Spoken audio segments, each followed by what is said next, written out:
ఒక best protein స్వీట్‌తో నేనైతే మీ ముందుకొచ్చేసానండి. చూసేదానికి చాలా బావుంది కదా!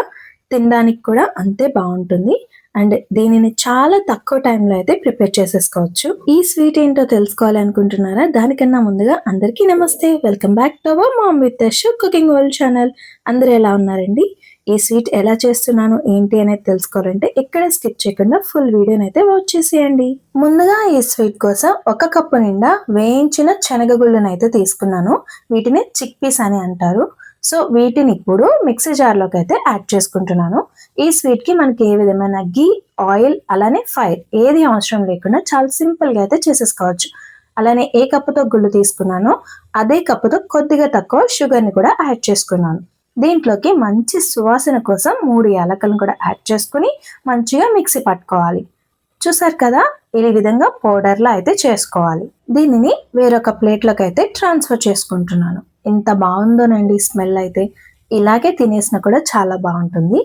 సో ఈ పౌడర్లోకి ఇప్పుడు నేను 2 స్పూన్స్ వరకు మిల్క్ పొడిని, అదేనండి పాల పొడిని అయితే వేసుకుంటున్నాను.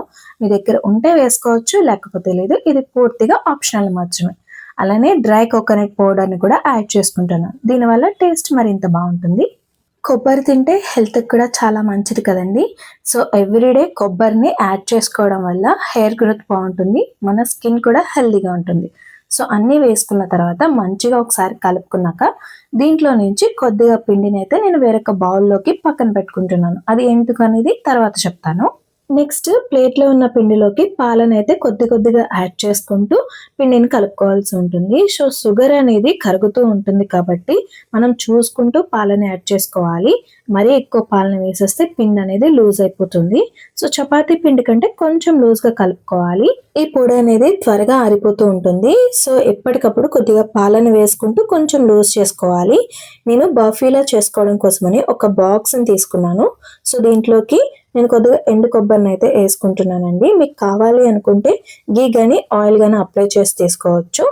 లేదు అనుకుంటే ఈజీగానే ఊడొచ్చేస్తుంది. సో అందుకోసం నేనేమీ అప్లై చేయలేదు, ఎండు కొబ్బరిని మాత్రమే వేసాను. సో చేసుకున్న చిక్ పీస్ పొడి ముద్ద ఏదైతే ఉందో దానిని ఈ ట్రేలోకి అయితే పెట్టుకుంటున్నాను. అంతా ఈక్వల్గా మంచిగా స్ప్రెడ్ చేసేసుకున్నాను. ఇప్పుడు నెక్స్ట్ మిగిలిన పిండి ఉంది కదండి, సో దానిని కూడా ప్లేట్లోకి వేసుకుని ఇప్పుడు పాలలో కొద్దిగా ఫుడ్ కలర్ని అయితే యాడ్ చేసుకుని దీంట్లోకి కలుపుకుంటున్నాను. ఇది పూర్తిగా ఆప్షనల్ మాత్రమే, నేను వీడియో కోసం మాత్రమే ఫుడ్ కలర్ని యూజ్ చేశాను. సో ఇది హెల్త్కి అంత మంచిది కాదు కాబట్టి మీరు స్కిప్ చేయొచ్చు. దీనిని కూడా కొద్దిగా పాలను వేసుకుంటూ ముందు చేసుకునే దాంట్లోనే ప్రిపేర్ చేసుకోవాలి. నాకు ఇదంతా అయిపోయిన తర్వాత అనిపించింది, అయ్యో బీట్రూట్ జ్యూస్ వేసుకుని ఉంటే హెల్దీగా ఉండేది కదా అని చెప్పేసి. సో ఏం పర్వాలేదు, మీరు మాత్రం అలా ట్రై చేయండి. ఇప్పుడు ఈ పిండిని కూడా నేను ఆ బాక్స్లోకి అయితే స్ప్రెడ్ చేసుకుంటున్నాను.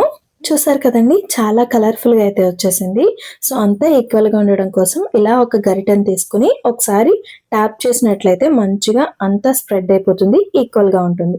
ఇప్పుడు మూత పెట్టేసి ఒక 1 అవర్ పాటు ఫ్రిడ్జ్లో అయితే పెట్టుకున్నాను. సో దీనివల్ల అంతా ఈక్వల్గా సెట్ అయిపోతుంది. 1 అవర్ తర్వాత ఫ్రిడ్జ్ నుంచి బయటకు అయితే తీసేస్తున్నాను. మంచిగా ట్యాప్ చేసుకుని తీస్తే చూసారు కదా, చాలా బాగా అయితే వచ్చేసింది మన బర్ఫీ అనేది. అన్నట్టు చెప్పడం మర్చిపోయానండి, నేను దీనిని పాలు వేసుకొని కలుపుకున్నాను కదా, అవి కాచి చల్లార్చిన పాలు. ఇలా చేయడం వల్ల 10 days వరకు నిల్వ ఉంటుంది. అదే పచ్చి పాలు కానీ వాటర్ కానీ చేస్తే టేస్ట్ బాగోదు, అలానే నిల్వ కూడా ఉండదు. సో అదొక్కటి గుర్తుపెట్టుకోండి. ఇప్పుడు దీనిని నేను బర్ఫీ లాగా పీసెస్లో అయితే కట్ చేసుకుంటున్నాను. ఏదైనా స్వీట్ తినాలనిపించినప్పుడు కానీ చిన్న పార్టీస్ ఉన్నప్పుడు కానీ ఈ స్వీట్ని ప్రిఫర్ చేయండి. చాలా సింపుల్గా అయిపోతుంది, టేస్ట్ కూడా బాగుంటుంది. లైక్ మైసూర్ పాకం తింటాం కదా, ఆ టేస్ట్ లాగా అయితే అనిపిస్తుంది కొద్దిగా. సో ట్రై చేయండి ఎవరైనా ట్రై చేయకపోతే. ఈ స్వీటు చాలా తక్కువ ఇంగ్రీడియంట్స్తో చాలా తక్కువ టైంలో అయితే అయిపోతుంది. ఎవరైనా ఈజీగా చేసేసుకోవచ్చు. ఎంత కలర్ఫుల్గా ఉంది కదా చూడ్డానికి, తినేదానికి కూడా అంతే బాగుందండి. సో నేను చేసిన ఈ రెసిపీ మీకు నచ్చిందా? అలా అయితే తప్పకుండా లైక్ చేసి కామెంట్ షేర్ చేయండి. పక్కనే ఉన్న హైప్ పాయింట్స్ కూడా ఇవ్వండి. కొత్త వాళ్ళు కనుక ఈ వీడియోను చూస్తున్నట్లయితే ప్లీజ్ ఒకసారి ఛానల్ని చెక్ చేసి వీడియోస్ నచ్చినట్లయితే సబ్స్క్రైబ్ చేసుకుని సపోర్ట్ చేస్తారని అయితే కోరుకుంటున్నాను. ఇలాంటి మరిన్ని మంచి రెసిపీస్తో మీ ముందుకు వస్తూ ఉంటాను. మీరు వాచ్ చేసేసి నన్ను బ్లెస్ చేయండి. Thank you so much to all of you.